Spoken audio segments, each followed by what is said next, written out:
Hello, everyone, and welcome back to the Nerds Ascending episode 2. My name is Adam, and my co-host is Matt. Hi, I'm Matt. Thanks for joining us again. Today, we're going to be talking about Shang Chi, Eternals, Venom, Let There Be Carnage, and a few other Marvel-related topics. I hope you enjoy. So, the first one I'd like to talk about is Venom, Let There Be Carnage. So, first off, what were your initial thoughts after watching the film? So we came out of the cinema after watching Venom and we thought, I really liked the film, but Yeah. I think it was very rushed film. Yeah. You can tell it's an hour and a half long film. There's so many potential storylines where they could have explored, and it's just you can tell it's just trimmed down and they're just trying to get you through the film. No, I agree, because if you watch the whole film, the fight scene at the end is probably the longest period of one scene. And there wasn't much feud in between Tom Hardy and Woody Harrelson's characters. So I get where you're coming from. We could have had so much more depth. We could have had so much more on-screen time, I think, with him. So, and what was your opinion on Woody Harrelson? Oh, I think he was the centerpiece of the film. I think he was really good. He's good in everything that he's in, though, Woody Harrelson. But I think he steals it. I think the issue with the film is he steals it that much that Tom Hardy sort of loses a lot of the spotlight. Yeah, I get that. Yeah. He's that good. It's just Tom Hardy doesn't look as good in this film compared. Yeah, well, I think the biggest issue is Tom Hardy spent 50% of the film arguing with Venom. It was just that was stupid though. It was funny but stupid. Yeah, it's like they tried to introduce a lot of comedy for Hardy's character whilst building up. Is it Cletus? Yeah, that's his name. Yeah, Cletus, his character for the film, which I understand because you try to put a bit of comedy in there, put a bit of a twist on it. But yeah, I agree. That sort of ruined the film a bit for me. It was very good, but there is bits that are a bit iffy. Obviously, one of the characters who was new was Shriek. So, what did you think about her character? I think Shriek is the single worst character in any sort of Marvel property. I think the acting's terrible. Yes. Very bad acting. I think the premise of the character wasn't done well. And I think she takes away a lot of Carnage's limelight. Because he makes it all about her. Yeah.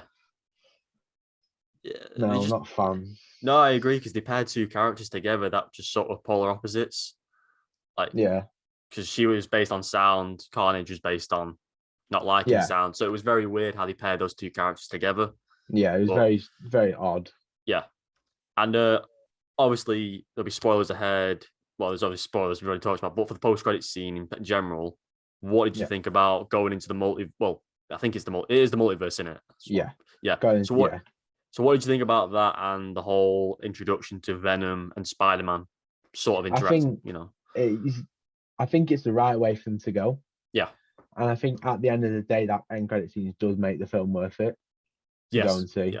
It is like you walk out of that and that end credit scene just sort of refreshes your mind about the film. I am excited about seeing Tom Hardy in the MCU. Yeah, same. Obviously, I don't know how they're going to implement Venom as a villain now, but we'll have to see which route they take. I think that's the thing, though, isn't it? Because they've shown Venom to be sort of an anti-villain, hero or anti-villain, yeah. So he wants to kill, but only to keep himself alive. So fighting Tom's Spider-Man doesn't make a lot of sense. Exactly. But you saw his reaction when he went into the multiverse. It might be a completely. It could derange the symbiote. Yeah, it could derange the symbiote. And I hope they do make him a villain. Oh, I do, because Venom is a villain. He's one of the best Marvel Spider-Man villains. I don't want this whole Pally, Eddie Brock, Peter Parker friendship thing. Yeah. They need to make him a villain. I think it's the right way to go for both Spider-Man and for Venom. Yeah.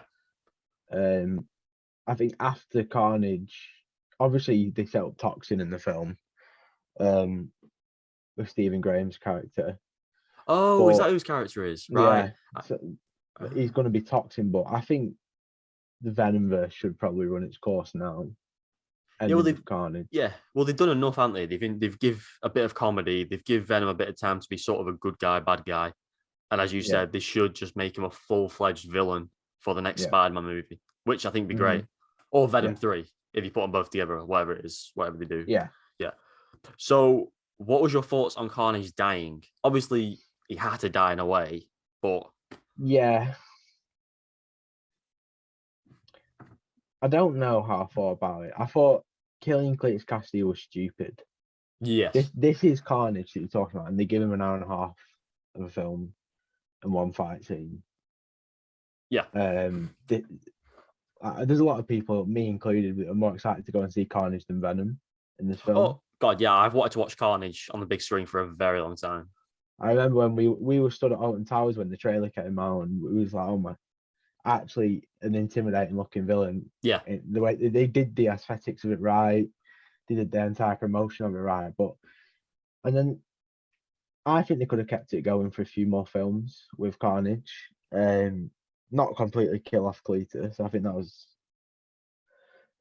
I mean, they could have made it look like they kill off a symbiote, but not Cletus Cassidy, especially as Woody Harrison is now a wasted character. No, I totally get it, because one, we didn't fully fledge out Woody's character. Two, the symbiote could have just crawled away and then gone into some other person's body. But yeah, I think that for the advertising, they just showcase, the scene in the church a bit too much. Yeah, well, yeah. When you walk out of that film, you think, "Oh, I've already seen it all." Because yeah, it's literally just a church fight. Yeah, it's just the church fight in that film. Yeah, yeah, it was an okay film. I mean, enjoyable, yes, but yeah, there's a lot that they could have done better with, and I agree with the time. They did. Yeah, they didn't need to make it a short film. They didn't need to make it one film between the two. Could have made it. You could make a whole trilogy out of Venom versus Carnage. Yeah, I think it's like, because they were like, we're done with Carnage, we want to move on to Spider-Man now. So I think that was literally their move. I think. Yeah. You think? Yeah. Last question about Venom, and that's a couple of what did you think on Michelle Williams' involvement? She didn't do much, but yeah, she didn't really do too much in it, to be fair. It was mediocre. And that's all I can really say on that matter, to be fair. Just a very mediocre no, I totally agree. Involvement in the film. It was not too much. Did you did you think it was cool to see her as Venom? Yeah, it was. But like I said, if they'd expanded on the length of the film, given it entire story arc within the film, I think it would have been a lot more effective. But at the end, it just seems like a bit of a cameo appearance. Yeah, no, I totally get it, because she was just going to and from places, not really doing much. Exactly. Yeah. Yes, that's about it for Venom 2: Let There Be Carnage. Now, Shang Chi, the second movie that got released this year through the MCU. Yeah. And first one to focus on the Chinese heritage. So, what was your thoughts on Marvel introducing like mythological creatures and the whole Chinese heritage to the MCU? I think it was an absolutely phenomenal film. Yeah, well, you said it was your favorite one, didn't you? Yeah, I said it. And I still hold that account today. And you like say about the culture, all the creatures in that film are all actual Chinese mythological creatures. Yeah, I think they pay really good homage to Chinese mythology. Even so much as down to Shang-Chi's costume. Oh, I loved it. Yeah, the design of everything, I think it's just fantastic. Everything about that film, I absolutely love. No, I agree. Like, after we spoke about the last podcast, I obviously watched it on Disney Plus when it launched, and it was phenomenal. It got better and better. Yeah, like when they got to, what's the place called where the mythological creatures are? Talo. Yeah, when they got to there, the scenery was amazing, and when the dragon comes out of the water, that was insane. Yeah. That was just 100%. Yeah, everything about it is just incredible. Yeah, and what was your opinion on the characters? So you had Katie, Shang-Chi, I can't pronounce some of them. Zhu Wenwu, his dad. Wenwu, yeah. And then is it La Ling, his sister? Xiaoling. Yeah. So I thought, obviously, similarly as Shang-Chi. Yeah. I think perfect choice. Yes. I think he made a perfect blend of like seriousness but comedy. Yeah. Obviously, you cannot fault his choreography or stunts. Oh, absolutely. Yeah, it was great. That's probably one of the highlights of the film. I think he's a really good pick for Shang-Chi. Katie, I normally find comedic side character is really irritating. Yeah, well, she was in Jumanji and she was annoying in that a bit. So. Yeah, but I found it really funny in this. I thought she complimented Shang Chi really well. Yeah, and she was the relatable person in this film where you just like, if you were thrown into that world, you're like, what the heck? Yeah, because she's proper downtown type of girl. Yeah, and just exactly. chucked into a magical world. Yeah, it's crazy.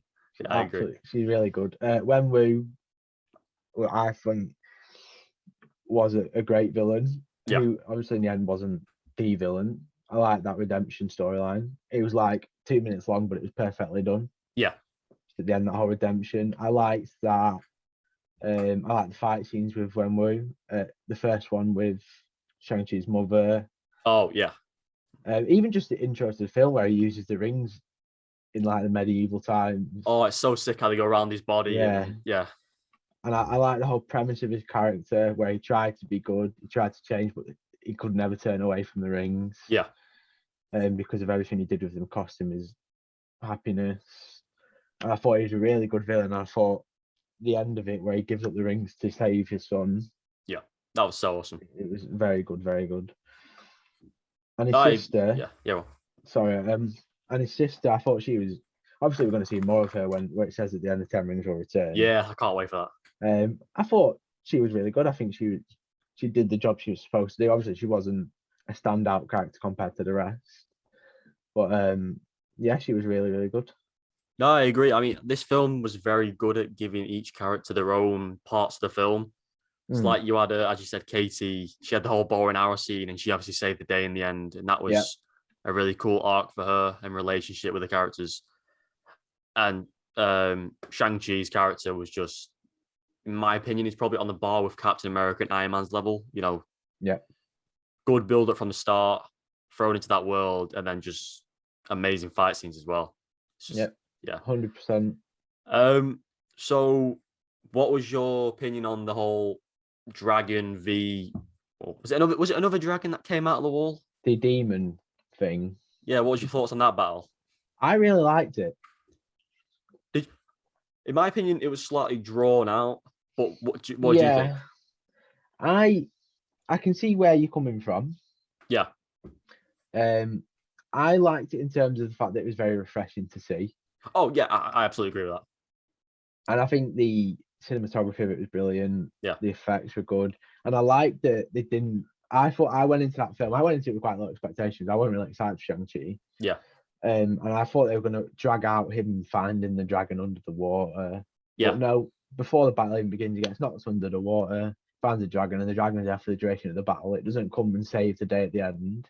Yeah, that's a good point. Yeah, it's not as cliche as you think. Then yeah, it's not a very, and you think, and it takes you by surprise, and it really, I think they do that really, really well.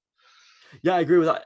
I think for me, it was just because the dragon got introduced, and it just sort of took the mick to take down the dragon. But I suppose it made sense because you had to get past the whole dad fight, and then you had to get past each character doing their own bit in each scene. So I understood it. Yeah, but that was probably my only little bit issue with the film, but it was a very good fight anyway. You know, I'm not against that at all. Yeah. And what did you think on Trevor's involvement in the whole film? First and foremost, he's a Liverpool fan. I know. You can't fault that. It's brilliant. Poor taste. Brilliant, man. I don't know. When I first watched it, I didn't like it as much. Did you know? I loved it. When I first watched it, I thought they overdid it. But then when I went back the second time to watch it in cinema. Yeah. I was just howling everything he was saying. I thought it was perfect. I thought everything about it was brilliant. So all in all, I do think it was fantastic. Yeah, because it was so funny because he was so out of place. But it's so relatable to us British audience, and it's just like it's just been a general Brit in a bloody magical world. It's just that scene where he blows a whistle and he says it's offside. I was just crying at that. That was so funny. Yeah, it shows her doing a bow and arrow. They're doing the choreography. They're doing that, and he's just there kicking a football around. It was such well done. Yeah. So obviously the post-credit scene was pretty huge for the MCU, and it showcased Bruce Banner, who's now in human form. So what are your thoughts on that, and when do you think we will see the transition happen? So I think they'll explain that in She-Hulk. I think with obviously the Hulk character, Universal still have the rights to the films. Yeah, exactly. But I think Marvel are past the point of caring about getting that, acquiring them films. I don't think he's going to be that big of a character going forward. Yeah, well, I think they're sort of getting rid of the main Avengers now, aren't they? With Hawkeye passing the torch on, Black Widow's dead, and the rest. So Banner is the last one to pass on that torch to She-Hulk. Yeah. So it is the best time for his character, sorry. Yeah, 100%. Yeah. Also, Captain Marvel appeared in the post-credit scene. So do you think she's going to be a big person? Obviously, she's got the Marvels coming out soon. So do you think that played into it? I think when she says I've got to go, yeah, it's probably going to be something to do with her film. I'd like to think they're not just make Brie Larson dip out of the meeting straight away for the sake of it. Yeah, because it was a bit weird to see those two characters. Yeah. Yeah. No, I think it'll be something to do with her film. I'm quite excited for Captain Marvel's next film. Yeah, same, because obviously if it's called The Marvels, you'd expect maybe I think Miss Marvel is meant to be showing up as well, so that's going to be cool to see. And the final thing in the post-credit scene is the relationship between Wong and Shang-Chi. So do you think they will appear in a film again down the line? Yeah. And what film would you like them to show up in? Preferably the second Shang-Chi film. I think I'm glad that they went with Wong in the film and not Doctor Strange.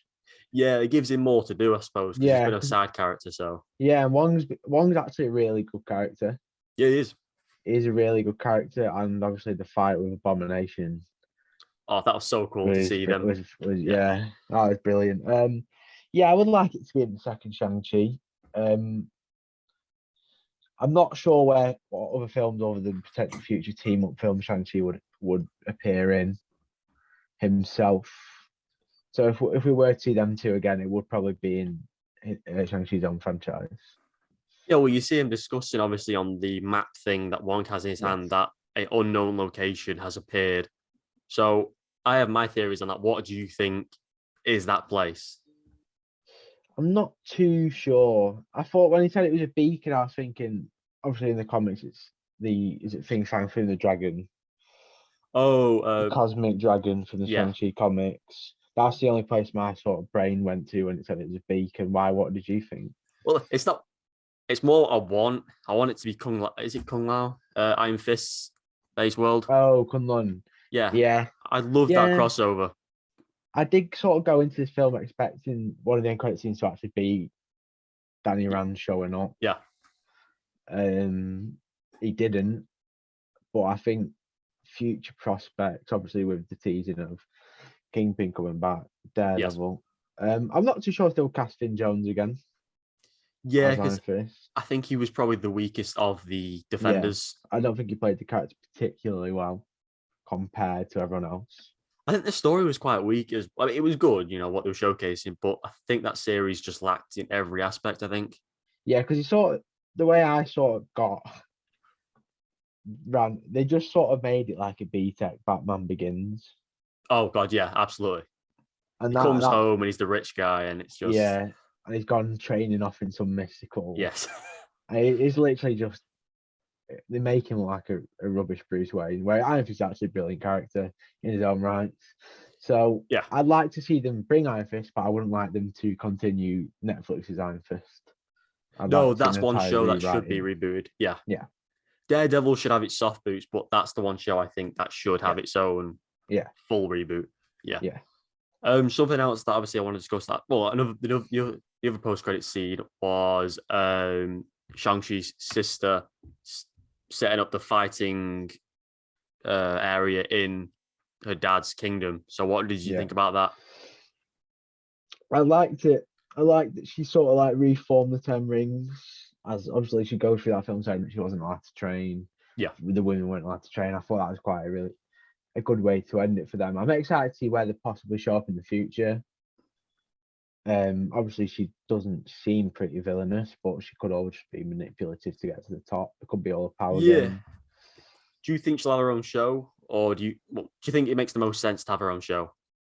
I think if they can do the 10 rings and her right as her own show, they should. Yeah. I think it would make perfect sense. Obviously, there's potential. They can show up in any show, really. They're a crime syndicate at the end of the day. If he reforms them into a legitimate organization that could field their own show and have their own enemies, then fair enough. No, I totally agree because she was a great character, and I think there's a lot of development for her going forward. Yeah. Is there anything else you want to mention about Shang-Chi? I think I've covered everything. I think that's covered. Yeah, I think that's about. Other than the music and the score for it was also incredible. I'm a big nerd for scores. No, I agree because it goes well with the scenes and everything that goes with it. Even just the start of it in California, just everything about everything about the sound in that film was spot on as well. Yeah, well, that sort of prompted me. We said she got. What about the bus scene? Because I think the bus scene was one of the best fight scenes in the film. Yeah. So, what did you think about that? I think it was one of the best fight scenes in recent years in the MCU. No, I agree. Yeah, because so many cool characters and it was just different. Yeah, just like obviously that recurring guy with the camera from Spider-Man. Oh, is that where he's from? Yeah, he's a guy who tells him to do a flipping. Oh my god! Yeah. Oh, wow. So obviously that, but the fight itself was just excellently choreographed. Yeah. Perfect showcase of Shang-Chi's skills. That's where you start really liking Katie as a character as well. Yes. Because she's like, what the heck, you're this person, but she doesn't like fall out with him for it. She's like, yeah, I'll help you anyway. Yeah, because it could have been the typical film where they're like, oh, you've been lying to me this whole time. Yeah, exactly. That's it, we're done. But no, she stuck by him the whole time, which was really cool. Exactly. Yeah. And the way they made her deal with it in the film, like obviously on the plane, where she's like, what sort of name is that you've made up? I think it's just brilliant. That's why she's such a good character. Yeah, it was proper comedy that we've grown up with, but it's also the superhero aspect of it, which I think works so well. Yeah, I agree. 100%. Right, so that's it for Shang-Chi. Also, the next film we want to talk about is Eternals. To many people, it's been given a lot of mixed reviews on a lot of things. I think it was a very good film. What do you think? I think it was a very good film. I'm glad I found someone else that likes it. I went into it, obviously, I didn't go on the day release. Yeah. So I was getting all these reviews filtering in that it wasn't great. Yeah. 50% Chloe Zhao doesn't understand the Marvel Universe. I don't think she needs to understand the Marvel Universe. She's made her own segment of it. And I think it was really well done. I think all the characters were really good in it. I'm excited for where it's going to go in the future. I'm really happy with that film. No, I'm glad to hear that because to say they had 10, 11, 12 Eternals in the main team, and they had to give all of them enough screen time. I think they did it perfectly, especially with the side characters like Droog, Sprite, and the speedster is Makari. Yeah.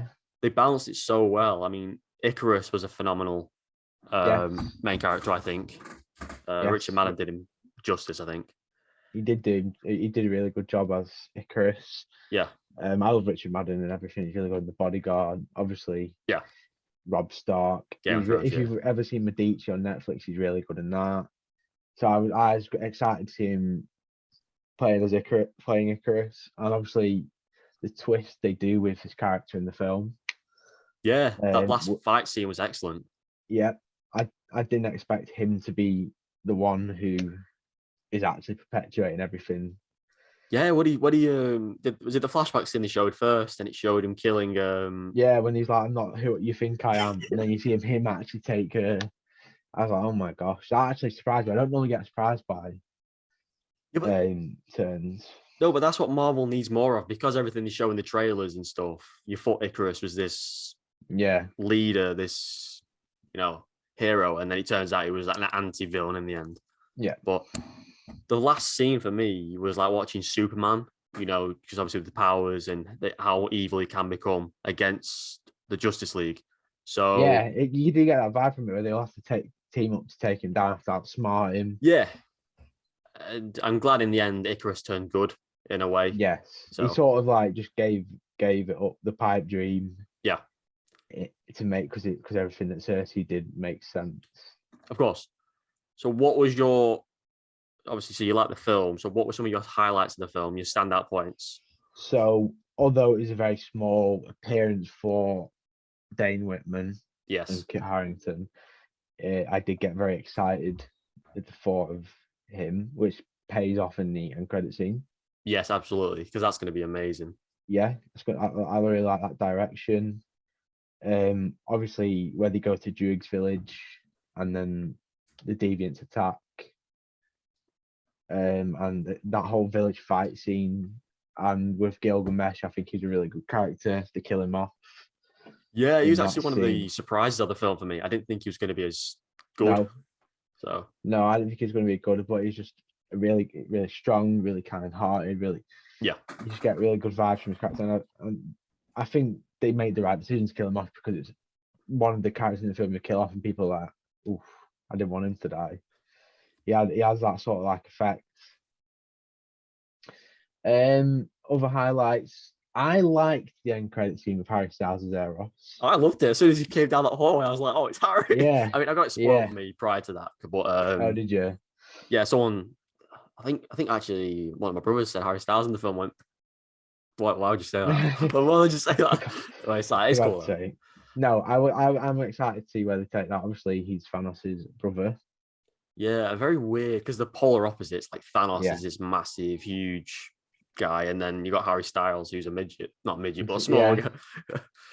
So I'm excited for that. There was a lot of highlights of the film. I was very happy with it. Yeah, so what for me, like I love the flashback scenes, with Babylon, and they were really amazing to look at. They were amazing fight scenes. Definitely the highlights. Flashbacks are always the highlights for me, I think, in these films because it just builds up the characters a lot more. I think they did it perfectly. Whether you sort of grasp how long the Eternals have been on Earth. Yes. I think you did it perfectly for them flashbacks. Obviously, you got the ones where Ajax speaks to Arishem. Oh yeah. That's really good scenes. The Babylon scenes were really good, to be fair. Yeah, I just think they were very more for how they looked because the visuals and the scale of the scenes were incredible. Yeah. And what was your thoughts on the direction of some characters? Because like Thena, she was jumping in and out of the evil side of it. Do you think that's because of how powerful her character was? Yeah, I think at first when she started, if it's called like Mind Weary or whatever it is. Yeah. At first when she did it, I was like, hang on a minute, I'm not too sure about this. But then when they lead later on into the film, they like explain that the Celestials have been wiping their minds after every planet. Yeah. And it's just a cause of the rundown of the memory and flashbacks to the mind of all the things. I actually really thought it was good. I think her abilities are actually pretty sick, and they've also got really good casting with Angelina. Yeah, the casting was brilliant for me. I mean, to have these people only just come into the MCU, like Richard Madden, Angelina Jolie, Kit Harington, they've got some incredible talent for the future. And who's your standout character, and who was your biggest surprise? So my standout character, probably Makari. Oh, really? Wow. I just think, obviously, with the death aspect. Yeah. And I always find it hard. The Flash TV show struggles with it, is to make Super Speed look good. Yeah, and they actually did a good job. They did a really good job of making it look good, and I just think, along with my biggest surprise was Druig. Yes.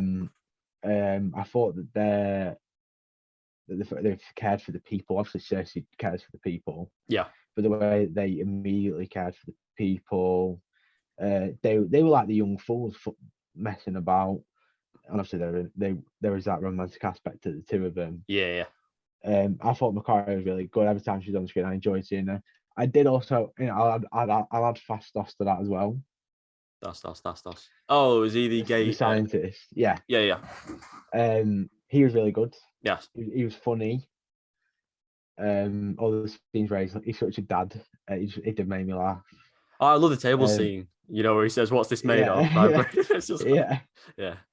And now when he like traps Icarus, I think I like how because obviously Icarus is like the most powerful one. Yes. But he gets outsmarted by him, and I think that really pays off to the character.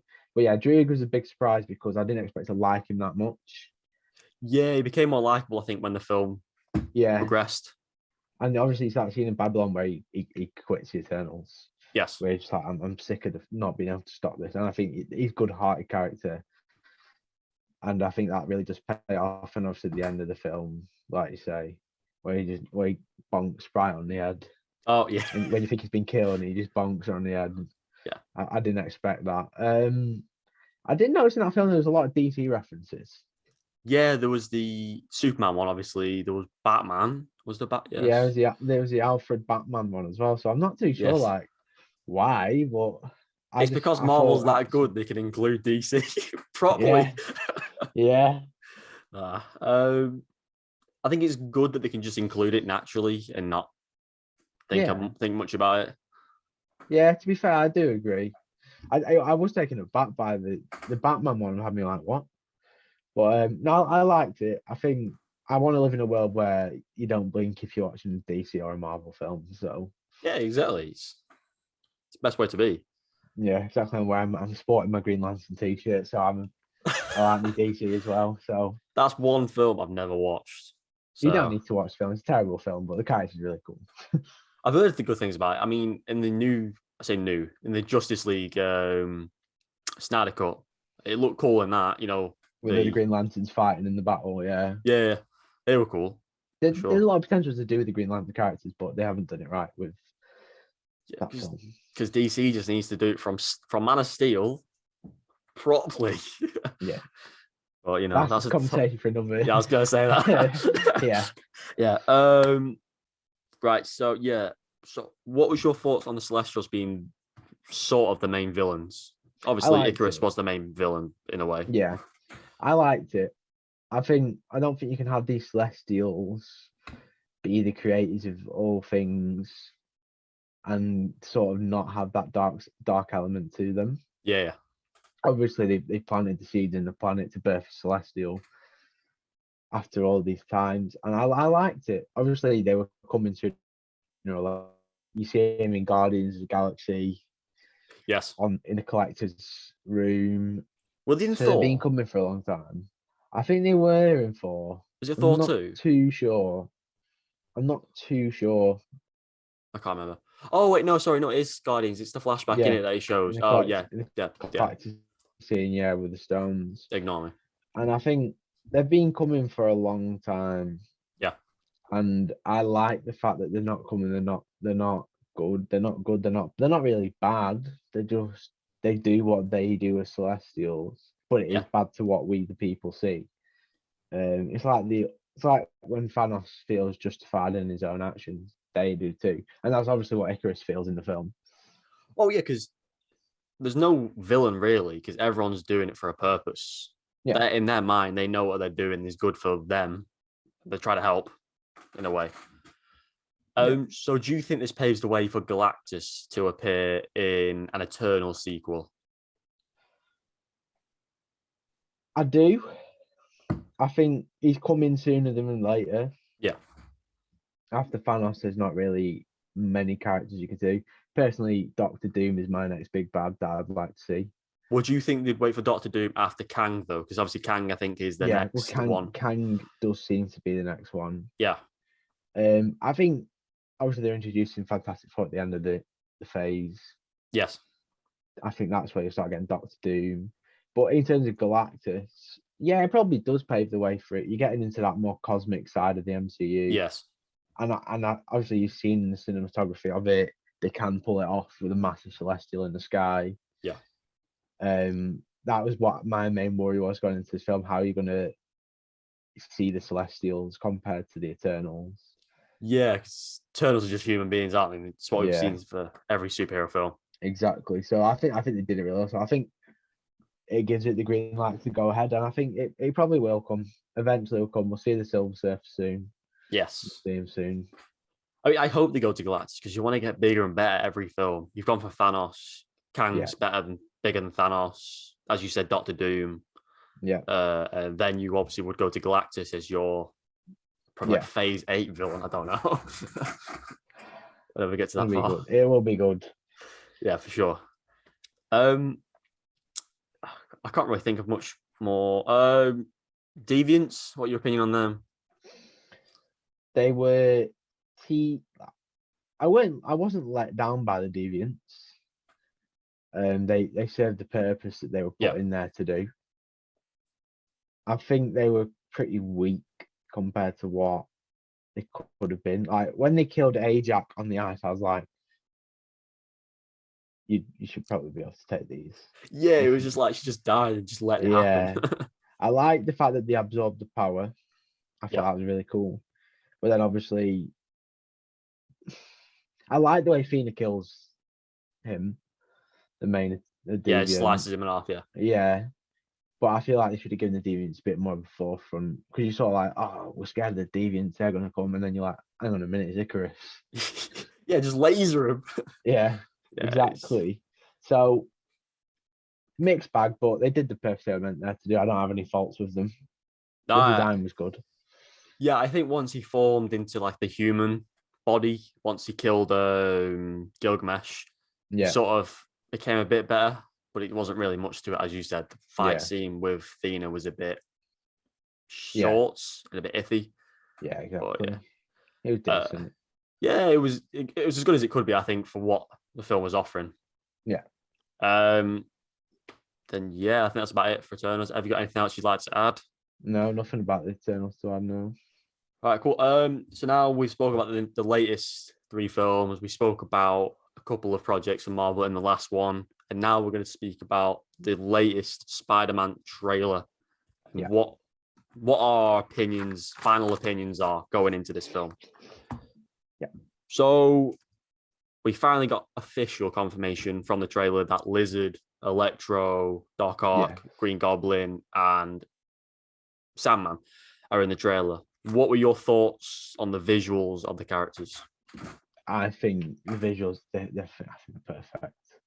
We stayed up, me and my friends, we stayed up to 1:30. Oh, did you actually? The trailer. Yeah, as soon as it dropped at 26 minutes past, not 1:30, and we were straight on it. Jesus. I thought they did the visuals really good. I like how I'm gonna notify this because my main impression from it was the way they changed Electro. Oh, massively! It looks amazing. Yeah, and when he sparks and actually does his mask, the spark mask, I like that. I think they interpreted that really well. I'm glad they're giving Jamie Foxx another go at it, because I think I like the made in Spider-Man 2. Not many people do. I do. He was good in the role. It was weird that he was blue. I think that was the only thing. Yeah. The design they did the character was the weakest thing about it, which obviously I think they're rectifying. Hopefully they'll fully rectify the film, but the trailer looks like they've rectified it. Lizard. Yeah, you didn't see too much. Lizard looks similar to how he did. Yes. I always thought watching the Amazing Spider-Man one that his face was a bit weird. Yeah, I know what you mean. Yeah, he looks a bit like Barney the dinosaur. Yes, he did, but it does the job. Yes, I think Lizard's a underappreciated villain that I'm hoping we get a bit more from in this film. He was out of all the Spider-Man films, he's a very underappreciated villain. Yeah, because Connors was class as when he was out of the Lizard outfit. So yeah, exactly. Sandman, obviously you only see his face. Yes, but the effects on that look incredible. Yeah, I can't wait for that. The de-aging of Alfred Molina. Oh, that's brilliant. I think that looks really good. And best one last, Norman Osborn. The Goblin. I think he looks really good. Obviously, you got that scene where he's in the purple cloak. Oh, he's on the surfboard. With the raised bats, where he's on flies down with the raised bats. And I think obviously when you see his arm illumines the shot, I think they've done that really well also. I think looking at it, it's going to be the perfect film. Oh god, yeah. When we finally got the visuals, especially of Green Goblin, when you got to see that close up of him and to hear his voice in the trailer again. Oh yeah. In my opinion, he's probably the best villain we've had in Spider-Man. So many people think Doc Ock, but I always think I've never seen Green Goblin. Yeah, he's the perfect actor. He's the perfect villain. He's the perfect character, and he just looks just as good as he was back in early 2000 or whatever it was. Yeah. So from the trailer, obviously there was one scene where it was Sandman, Lizard, and Electro. Do you think that is them fighting the 3 Spider-Men? I think they made a big mistake with that scene in the trailer. Have you watched the Brazil trailer? Yeah. Yeah. Where his head moves back. Yeah. It could be Doc Ock. I know. People have said Doc Ock and Green Goblin. I don't know, but you know. I'm hoping at this point that one of the characters is Daredevil, but it won't be because it will probably just get Matt Murdock. Yes. I think they've sort of shot themselves in the foot with that because I think it is pretty much guaranteed. You've got up top, he's jumping, he's flying towards someone else. Yes, Electro at the top. Electro at the top's gone towards what I would assume to be Andrew Garfield or Tobey Maguire. And you got Lizard jumping below Tom Holland. Yes. Who gets punched by what I would assume to be the other one. Well, for me, like, if it was going to be Goblin or Octopus fighting alongside Parker, you'd show it because you'd be like, they're already in the film, whatever. Yeah. If it is the Spider-Man, you should have just showed it anyway. I just want to see the Spider-Man. It's just like, just show them. Everyone knows they're in it. Well, I hope they're in it, you know. I hope they're in it. I like that they didn't show them, but that's because I think too many trailers reveal things. There was once, I'm going to refer to Doctor Who here, where they brought back John Simmons, the Master. Oh, yes. In Peter Capaldi's final Cyberman episode. Yes. And they revealed that he's back in the trailer. And I'm like, why would you do that? Imagine the reveal of just the Master. Obviously, with Spider-Man, it's going to be different because everyone knows they're back. Everyone knows. That's what I'm saying. Like, I understand not being in trailer, but also like, you know, they're back. All these people online saying they're not in it. I'm getting really annoyed. I can't wait a month. Just like reveal it. There are people who are genuinely believe that they're not going to be in it, but I feel like if they're not in it, this film might actually flop. Not in terms of I won't be disappointed, but I think it will flop on the general. Yeah, but you have to think about it, right. There's 4 villains because don't include Doc Ock because obviously I think he'll turn good. Yeah, it looks like Tom Holland's not going to fight 4 villains, is he? Strange isn't going to get involved because exactly if you include another villain that gets brought into it, Hobgoblin or whoever. Yeah, it's like he's not going to fight all these people by himself, is he? He's not going to fight them all. And if Strange got involved, they'd kill him all instantly because he's just OP. He is the best character in the MCU though, but that's another topic for another day. I strongly disagree. No, Joe. Ooh, you can't disagree with that. And I think it's got to be Andrew and Toby. I'm sorry, but this is the big. It's the main opportunity to do it. You wouldn't bring all these villains back from their films and not bring the Spider-Man. It's like exactly why.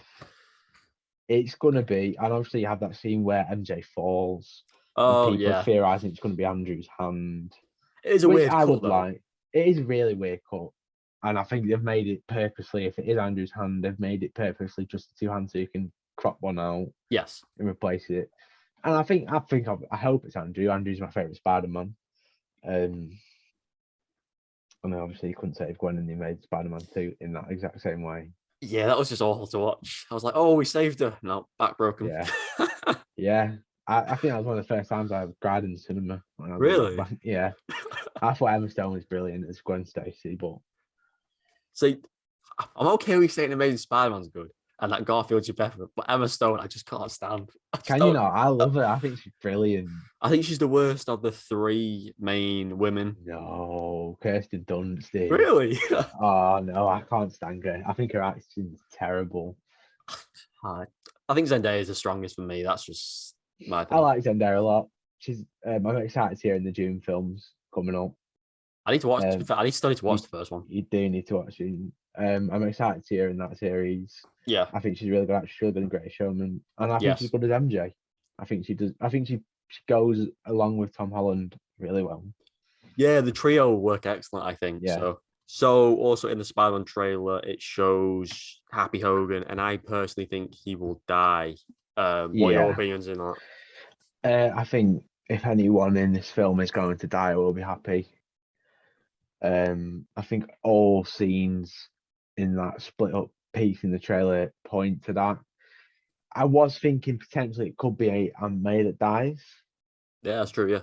That's a potential way they're going on, but I think it probably would be Happy. I associate that character with Iron Man. Yes. Obviously Jon Favreau directed the first one. He's Tony Stark's protege, so per se. And I don't think other than Far From Home, I think that's sort of like the peak happy you'll get. Yeah. I think it's come to the end for him, really. To be fair, I think it's a good ending for him. He's done the Iron Man trilogy, he's done the Spider-Man trilogy, he's done other appearances here and there, so he's done enough, I think. And as you said for Aunt May, she only appears in the trailer once, I think. Yeah, so through yeah, so you don't know. She could also die as well. Could do. It's the end of the trilogy. Got to. Yeah, someone's got to die. So it could be thrown off. It shows Happy in a bad situation, but it could be Aunt May who dies. So that doesn't make a lot of sense. It'd be one of them two if anyone dies in this film. Yeah. So last thing I want to talk about in the trailer. This wasn't really a trailer, but do you think Venom will play a part in this film or a post-credit scene? I think he'll show up in the post-credit scene. Right. Yeah. I 100% think that will happen too. It's the most logical, I think. Yeah. They can't not have him in this film, obviously, because the end credit scene of Venom. Yeah. He's got to be in the film at some point. I don't think it would make sense to put him in the Sinister Six team, what they seem to be going for. Yes. He's worthy of his own storyline. I agree. Especially as Venom is coming into this as a main character, not as a villain as well. Not just as a villain from the Spider-Man Galaxy, as an actual main character with his own 2 films. Yeah. I think it'd make more sense for him to for all the dust to settle and then Venom to show up. Yeah, he thinks he's got through all these villains, and then he finally faced off against Venom in the post-credit scene. And it teases whatever happens, obviously, from there. Maybe the symbiote will go off Eddie Brock. Yeah. And go on to Tom Holland. Yeah, that'd be cool. Know. Yeah, because we saw it in Maguire, didn't we, in the 3rd film? Yeah. With the symbiote, so that was cool. Yeah. Actually, sorry, last thing. Do you think... So, obviously, you think Venom will rock up in the post-credit scene. Do you think there'll be a 6th villain? And do you think it could be Ned as the Hobgoblin? I think Ned is going to be Tom's endgame villain. So I think down the line, it will end up being Ned as Hobgoblin. I think it'd be the appropriate way for that character to go. Obviously, he's really good friend to Peter, and he's a really likable character. He provides a lot of comic relief, as well as a lot of value to the team. But I think ultimately, for that character to succeed the way they're going, I think he needs to be Hobgoblin in the long run. I agree. Yeah, makes the most sense. Because in this film, it shows him hanging off a pole, but it might be cliche and he just survives like normal. So that's probably the best option going forward, I think, to end. Maybe they could have the scene where Ned's about to die, MJ's about to die, Tom saves MJ, Ned survives, goes down that path. Could do that. Yeah. Could very well do that and holds it against Tom. We'll never really know, because obviously if Doctor Strange's spell works, he won't even know that Peter's Spider-Man anymore. Exactly. I think Endgame is Hobgoblin, though. Yes, I think if they don't do that, they've missed a massive opportunity. So, who knows? Yes, that's it on the Spider-Man trailer, and we're going to jump on to just our quick thoughts on all the shows that was announced on Disney Plus Day. Yeah. So I'll say what I think, Matt will say what he thinks, and just what we expect from it. So, She-Hulk. Yeah. I'm quite excited for it. Yeah. Not in terms of just introducing She-Hulk to the MCU. I think there's a lot of potential for Matt Murdock to be in that show. Yes. There's obviously what we were discussing earlier about Bruce Banner. Obviously, I don't care much for the Hulk, but we'll see what happens to him, and I think it's a good way to phase him out. Seems like it will be a pivotal show if they do the Thunderbolts route. Yes, absolutely. So I think it'll be a very important show, and I think it will be a very good show. I don't think there's much room for them to mess it up. With these Disney Plus shows, there's a lot more funding going into them as well, so it should look good. Yeah. I'll just add to that. I am really looking forward to She-Hulk, and I hope we finally see Red Hulk appear in this to head towards the Thunderbolts, as you said, because it's been not teased, but the guy's been in the MCU now since when did he first rock? Oh, Incredible Hulk. That's when he first showed up. Yeah, exactly. I have a friend who's been obsessed with Red Hulk. Oh, really? Every film is Red Hulk, Red Hulk, Red Hulk, Red Hulk. And then it's like, when's he going to turn? Exactly. So he'll be happy as Larry. Oh, God. I mean, I think most people will, to finally see a Red Hulk, the the Incredible Hulk. Yeah, and I think that'd be the way to end the Hulk in the MCU. Yes, exactly. Yes. The next one was Ironheart. I don't know much from this, but I'm taking it's going to be in relation to a female Iron Man. Is it? Yeah. So it's like I think the way they did in some of the comics is it's a young. I think she's one of Stark's like students. Oh, is it? Okay. Comics. I don't really know what to expect from the Ironheart series. It's probably going to lead to her being in the Young Avengers. Yes. As obviously the Stark replacement. I'm not looking forward to it as much as other projects, but I'm also going to sit there and I'll watch it and I'll be happy to watch it. Yeah. As another like they're going down some avenues now in Disney Plus shows that they can't explore in film. I'm hopeful for it. Yeah, well, it's cool because they could just explore so many different storylines, and if you don't enjoy it, there's so much more content out there for you. So exactly. Isn't there meant to be another Iron? You know, the kid from Iron Man 3. Isn't he meant to be an Iron character as well? Yeah, I think he'll show up in Armor Wars. I think well, that's not been mentioned much, has it, recently? Because that wasn't advertised. No, it wasn't advertised, and so I was sort of thinking what's happened to that, but it will come. They've got to give Rhodey his big shot. Oh god, yeah, I'm looking forward to seeing Don Cheadle take that back up. Yeah, so I think that'll be a good show, and I think it will introduce us to Iron Lad. I hope so. Yes. The next one was the animated I Am Groot. Again, it should be a simple. I'm looking forward to that. It's going to be a cute, funny show. Yes. Probably nothing serious, but I'll watch it. I'll probably enjoy it a lot. I tend to like them sort of things. Yeah, well, it's something you don't take it too seriously, but obviously it will be canon, so you obviously want to watch it to make sure what happens in it. Yeah, just because it's not serious mainstream thing, you still need to watch it. Yeah, exactly. Then there's the Spider-Man TV show, which is probably the one I'm actually really looking forward to because it shows the early days. Yeah, no, I think that'll be really good. I think it's about time they brought back Spider-Man animated series. Yes. I used to love watching, say, Spectacular Spider-Man TV series. Yeah. Obviously, as a Marvel fan, you grow up on that sort of things. Oh, and obviously there'll be a show you mentioned in a minute that I'm more excited for. Wolverine. Yeah. So, but no, I think for young MCU fans now, you need that sort of animated side to it. And I think that's one thing the MCU has lacked. Yeah, I agree. In terms of, because it seems more for Marvel fans already. So you're going to want to target the younger generations with things like this and I Am Groot. Yeah, but it's good though because it's animated, but it's also canon. So it's like you're taking two fans. Yeah. Yeah, exactly. Because you're giving backstory on Tom Holland's character, but you're doing it in a unique way by animating it. So that's what I love for the fans. So obviously you mentioned another show you're looking forward to, and that's the X-Men 97, which is new episodes hitting in 2023. So I gather you're very excited. Yes. My first bit of media as a Marvel fan was the X-Men show. Oh wow. Growing up, Wolverine was my favorite hero. I used to absolutely love it. The theme song to that show is just incredible. I never watched it for some reason. I think I was more Spider-Man based on that's why. Yeah. Well, you think people tend, like my friend group, there's two of us that watch the X-Men and the two of us that watch the Spider-Man. Oh, okay.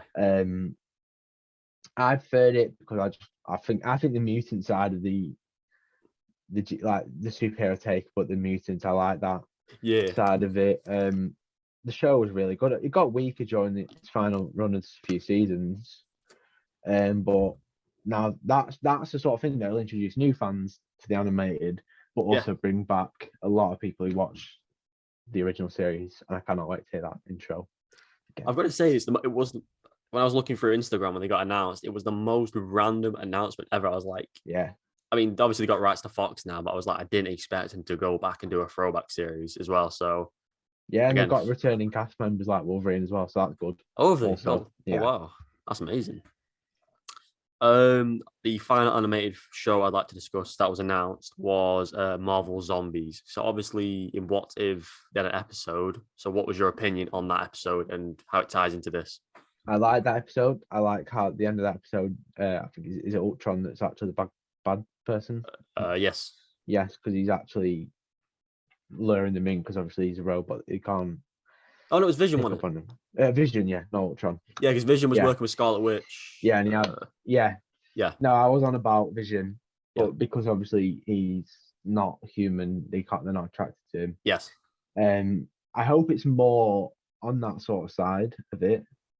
I like that thing. I'm not too excited for the Marvel Zombie show. It's probably the one out of the lot that I'm probably not that excited for. The episode was good. I didn't care for it much. Peter Parker's really good in it though.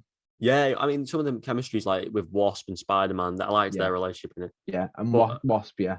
Shout out to Wasp. Yeah, I think it was more fan service that they've created this show. They might have already been in the works, but I think because so many people wanted it to happen, they just created it. But I am looking forward to it though. It will be good. Yeah. The big one I'm probably looking forward to, or two, Secret Invasion. What do you think about that? Obviously, with Samuel Jackson coming back. Yeah, I think the picture they showed of him as Nick Fury in this looks really good. Yes. I think I'm excited to see what the hell's happened. They've been alluding to Secret Invasion now for years. Oh god, yeah. I'm just intrigued to see which heroes they use in the whole Secret Invasion. That's because you got to that point now at the end of every month when you think, oh, is he a Skrull? Yes. Is she a Skrull? You never know. I think it'll probably be another one of them shows where they pivot a big storyline in the next films off it. Yes. It's going to be one of them sort of shows where you have to watch it. Regardless of anything, it's going to be a big turning point in MCU if there's characters we know and love that are Skrulls. Yeah. I would. I'm looking forward to it. It'll probably be more of a mini series than a recurring series. But I think it'll be good. Yeah, but I think it'd be just like the multiverse one. You have your multiverse section, which all tie into one section. You have your Secret Invasion series, which ties into your set of films. Yeah. So I think that'll work very well. I don't know which films they'll use though. That's the thing. Exactly. You know? It'll definitely Captain Marvel films, but. Oh yeah, absolutely. Yeah, because the Skrulls are the main villain in the Marvel universe. Next one was the one I'm not really looking forward to, but I'm intrigued by is Agatha. Yeah. I think a lot of why they've done this Agatha show is because of Catherine Hahn's performance. Yeah, she was excellent. Yeah. She was fantastic in WandaVision. She's a really good character, and I think obviously Mephisto. Yes. He's coming. Everyone knows he has to Mephisto's coming. He's definitely going to show up. Yes. It will be good. She'll obviously, if Catherine Hahn continues the way she did Agatha in WandaVision, will be brilliant. I'm so excited to see which way it is. I'm apprehensive about it because I've got such a high opinion of the character now. Yeah. So they could ruin it, but I don't think they will. I'm just intrigued where they go from here because at the end of WandaVision, spoilers ahead for what I'm about to say, she obviously gets turned back into a normal citizen. So I'm going to guess it's going to be a prequel and a sequel at the same time, with flashbacks. And so I am intrigued to see where they bring the character and how she goes into the MCU. Yeah. So, the next one is Echo. Obviously, we can't really say much because she debuts in Hawkeye. So I'm intrigued, but again, not much I can say on it. Exactly. Not too much to say either. What If? I've actually not seen the whole of What If season 1, so What If season 2 was announced. So what are your thoughts? Because I've seen a handful of episodes. I think What If was really good. It's not my favorite one out of the Marvel shows. It's nice, but it's nice because it is canon, and I think it does. Obviously, season 1 you won't have watched. Yeah. But what they do with Ultron in that series is a lot of redemption to how they messed him up. I'm familiar with what happens with all the multiverse of the Galaxy team that teams up at the end against Ultron. Yeah. Guardians of the Multiverse, I think that's it. Yeah. I think it's really good. You got Agent Carter as Captain Carter. Yeah, I look forward to seeing her in live. Well, I think it's gonna be live action in Strange. Too. T'Challa, Star-Lord, obviously Chadwick Boseman's last performance. Obviously, they probably can't carry that on. Yeah, because they're gonna make a standalone series on that. Yeah, because that was really, really good episode, and he was really good character. Doctor Strange, Supreme was incredible. Probably my favorite single episode was the Doctor Strange one, and he's my favorite character in everything. He's my favorite character in everything. Oh yeah, I remember you saying you loved the Doctor Strange episode. Yeah. But no, I'm very excited for season 2. I I wonder where they're going to take it though. No, I'm intrigued because obviously you can include characters like Shang Chi. Depends when they start production, like Eternals, Loki, exactly, all those. The final, well, obviously Loki season 2 was announced, but obviously that was quite a bit ago when it was announced. Miss Marvel is the one I think I'm most hyped for, which was meant to launch this year. Yeah, I played the Avengers game and I loved her character in that, so I'm intrigued to see what they do. She is a good character, to be fair. I like that she's an Avengers super fan. Yes. I think that adds a lot of aspect to the character. And I think, obviously, she'll be in the Marvels film. Yes, absolutely. So that it's going to be her introduction. I hope they do it justice in terms of the character and her culture. Yes. But I think at this point, you're pretty much nailed on for Marvel to do a good job of it. Oh, yeah. They seem to, every film or show, no matter how good or bad, they at least make them decent for someone out there, I think, which is the best thing. It fits someone's bill. Yeah. And the last show is, again, another show I'm hyped for because Oscar Isaac is Moon Knight. Yes, what I'm very excited thoughts? for Moon Knight. Yes. I think he's a really good character. You get a lot of Batman vibes from him. Yes. And Oscar Isaac brings a lot to the table. Yeah, he's an incredible actor after being in Star Wars, and I'm very excited to see what he does with this character. So yeah, he's in Star Wars, he's in Dune, he's now in Marvel. Yeah. He voiced 2099 Spider-Man into the Spider-Verse, in the end credits. Oh, yeah. That was Oscar Isaac. So he brings a lot to the table. As well. In X-Men. Yeah, there you go. So if you go to a Comic-Con and he's there, every fan's going to be lining up to see him. Exactly. he was a highlight of the sequels, Star Wars. Massively. And I think he'll do a good job as Moon Knight. Yeah, I agree.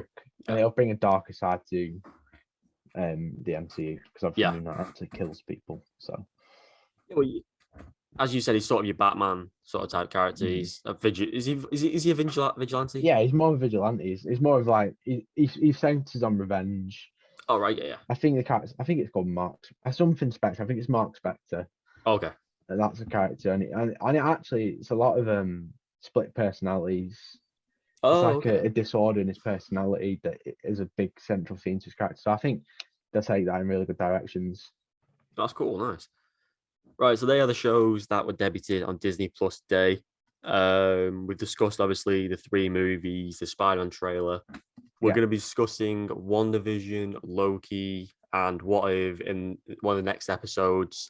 So we'll be caught up with the new Marvel stuff. Yeah. And down the line, we'll be giving our views on the rest of the MCU as we build up towards more films and shows. The last thing we're going to do before the show ends is just give our final opinions on the Hawkeye series, which debuts in 4 days, 5 days, something like that. 4 days. So just 3 things you want to see that in the show that you think will happen. We've got, obviously, Kingpin, big one. Yep. And I'd like to see him hand over the reins to Kate Bishop. Yeah. And I obviously want to see a suitable ending for Jeremy Renner in the MCU. Right, nice. Mine are Kingpin appears. I think we're joint in agreement 100% on that. Yeah. I think, I don't want to see it happen, but I think Hawkeye will die. I'd like to see him retire. And I just want to see Yelena and Kate team up and have an amazing chemistry on screen. Yeah. That's my 3. That would be good. Yes. So, Hawkeye debuts very soon. These episodes will air once a week. Dates might change just depending on mine and Matt's schedule. There'll be one more Marvel episode that'll be next week, and then we're going to be alternating between a variety of topics going forward. So if you want any ideas, leave any ideas below, and we'll discuss them going forward. Thank you for watching. This has been episode 2. I've been one of your hosts, Adam, and my co-host, Matt. See you later. Stay tuned for more. Take care. Bye.